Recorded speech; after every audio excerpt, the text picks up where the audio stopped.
Hey guys, it's October, so I thought I'd recommend 13 games that you can play to get yourself in that spooky Halloween mood. There are endless amounts of horror games out there. You've got your Resident Evils, your Mortal Kombats, Fatal Frame games, Silent Hill games, and so on. But here's a list of some fun ones that I've played myself that you might enjoy trying out for the first time or revisiting. Let's check them out. Number 1, Splatterhouse. The Splatterhouse series mostly consists of gory games geared more towards older teens and adults. The games have imagery in them that is truly grotesque, to the point it's legit unsettling. In a good way, of course. You play as the super buff and angry Rick. He puts on the infamous terror mask and goes on his quest to save his girlfriend, Jennifer. I don't know if quest is the right word, but basically you're on a blood and ooze-filled adventure that's super fun. It's a side-scrolling beat-em-up from Namco that is a bit unforgiving at times, but with enough practice and trial and error, you can advance. Of course, there's also the Famicom game, Wanpaku Graffiti, which goes for a super cute style. But don't let that fool you, because that game will also kick your ass. Number 2, Zombies Ate My Neighbors. Zombies Ate My Neighbors is a super fun top-down run-and-gun game developed by LucasArts. You can play single player, but this is even better as a co-op game. You go through neighborhoods, shopping malls, and all different settings and areas trying to save people from the monsters. The monsters consist of all sorts of creatures you'd recognize from classic horror films. And even a giant baby boss, which is sure to trigger your suppressed memories about that one Rugrats episode. To dispose of these ghouls, you gradually find all sorts of weapons. The variety of weapons keeps the game fresh, but sometimes it's hard to switch through the weapons fast enough. You can use a water gun, flamethrower, bazooka, weed whacker, tomatoes, and all sorts of stuff. I like the water gun and the weed whacker best. It's a crazy game. It also gets very challenging as you get further. Number 3, Gauntlet Dark Legacy. Even though it kicks my ass, I really like Gauntlet on the NES, but I've actually sunk more time into Gauntlet Dark Legacy on the GameCube. Like the original, you're running around trying to keep up with killing all of the enemies that continuously spawn from little enemy generators. I wish I could buy myself one of those in real life. The GameCube lived in an era where couch co-op was at its height with games like Mario Party and Smash Bros. Melee. This was another game in that era where you just sit around with 3 friends and zone out, hack and slashing your way through countless hordes of ghouls. I admit that this game gets repetitive and grindy, but for some reason I give this one a pass. It's just well done enough that it works. Number 4, Blood. Next we have Blood, a PC game from 1997. That was a good year. Anyway, it will instantly remind you of Doom, but when you play it you will find it's completely its own thing. I don't see the Doom guy killing fuckers with a pitchfork. You play as a character named Caleb who's seeking vengeance for the death of his friends. It often gets overlooked by some other 90s FPS shooters like Wolfenstein, Quake, and Duke Nukem, but it shouldn't because this is seriously an awesome game. It's made available to play on modern computers as Blood Fresh Supply on Steam. There's all different levels, but the one that sticks out to me is the carnival because they are just creepy to begin with. Oh, this promises to be fun. And there's all sorts of little carnival games that you play as you go through that are hilarious. Oh, I won. Blood also contains a lot of movie references, and I like that it doesn't take itself too seriously. It's just a good time. Number 5, Monster in My Pocket. Monster in My Pocket came out on the NES in 1992, and it's based on the popular Mattel toy line of spooky little figures based on classic monsters. In this delightful Konami platformer, you can play as the vampire or the monster, and you need to prevent the bad monsters from taking over the world. Simple plot, it's all you need to know. It's great. At one point, you travel through a kitchen, which makes it feel like you're playing Rescue Rangers 2 for a second. I always found that amusing. And of course, it wouldn't be an NES game without a sewer level. It's an easy game, but it's still very enjoyable and great for when you want to just pick up and play something short and simple. I love the beginning cutscene where the monsters are standing in front of a Konami branded CRT. Man, I wish that was real. Number 6, Luigi's Mansion. The graphics still hold up well even by today's standards. It's just like getting stuck in the Haunted Mansion in Disney World. There's nothing gory here, just childlike spooky fun that's intended for all ages. The basic gameplay is that you shine a flashlight around until it hits a ghost. Then you switch to your vacuum cleaner to suck it up. As the game goes on, it turns into a bit of a puzzle game where you have to figure out specific ways to trick the ghosts into revealing a weak point where you can snag them. It's in this where you have to think a little bit, which makes the game fun. Number 7, Demon's Crest. Firebrand definitely came out of the Ghosts and Goblins franchise as the star of the show, and I think Demon's Crest on Super Nintendo is where the character truly shines. This Capcom side-scroller features a mix of hovering and platforming, giving it just a bit of a learning curve. I personally found it a little awkward at first, but the game's first few levels are basically tutorials, so I appreciated that because it did help. It gives you a second to get used to everything, like the hovering and the wall jumping. It's called Demon's Crest because it's about toothpaste. Ha! No, I'm just kidding. It's called Demon's Crest because you collect crests that give you different abilities as the game goes on, like being able to fly higher or swim.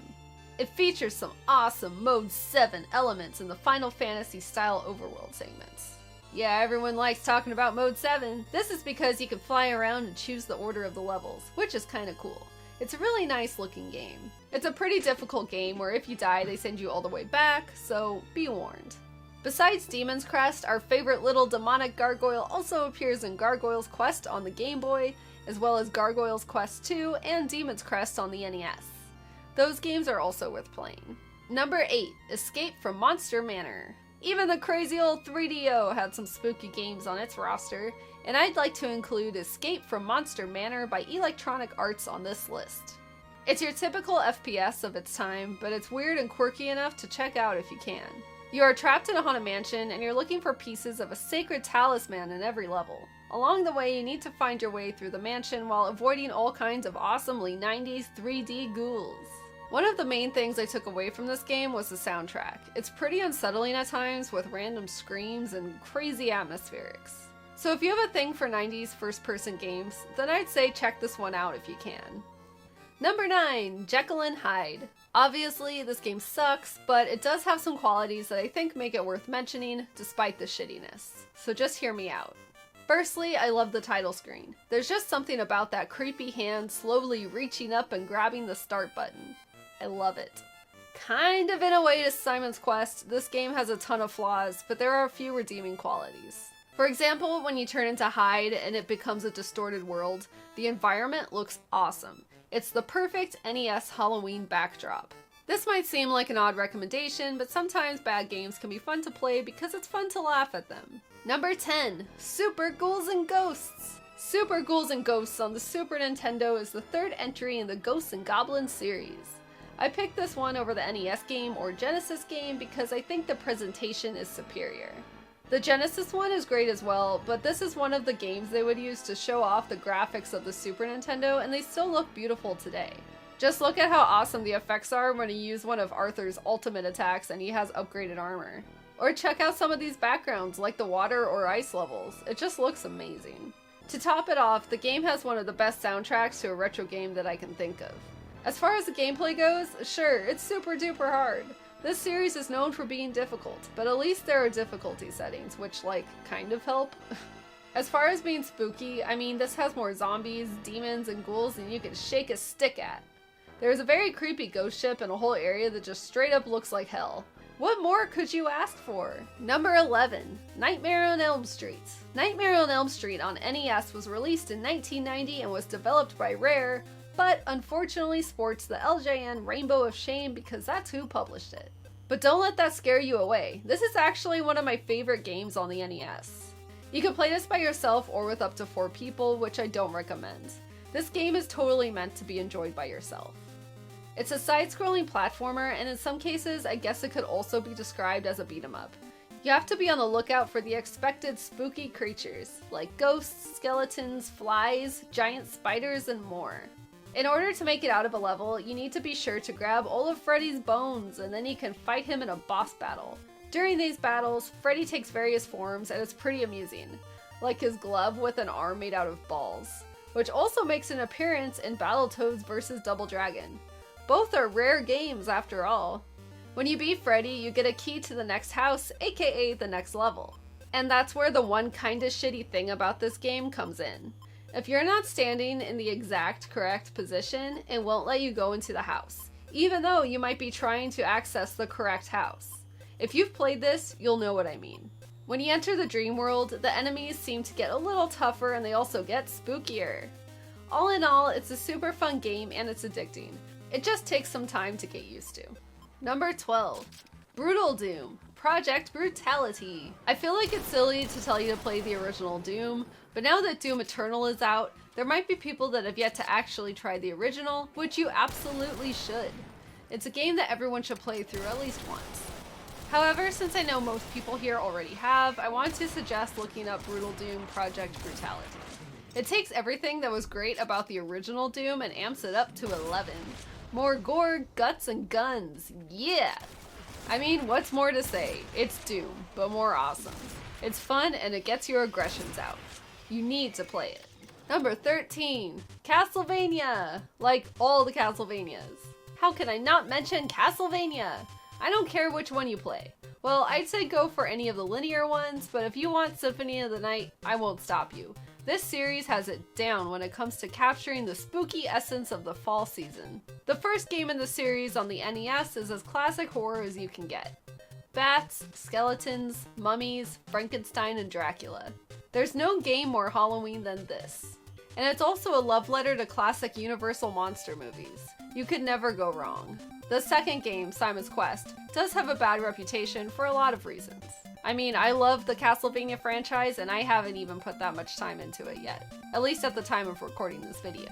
But it is worth mentioning because it does have a really cool spooky atmosphere and awesome music, so I think it is worth checking out.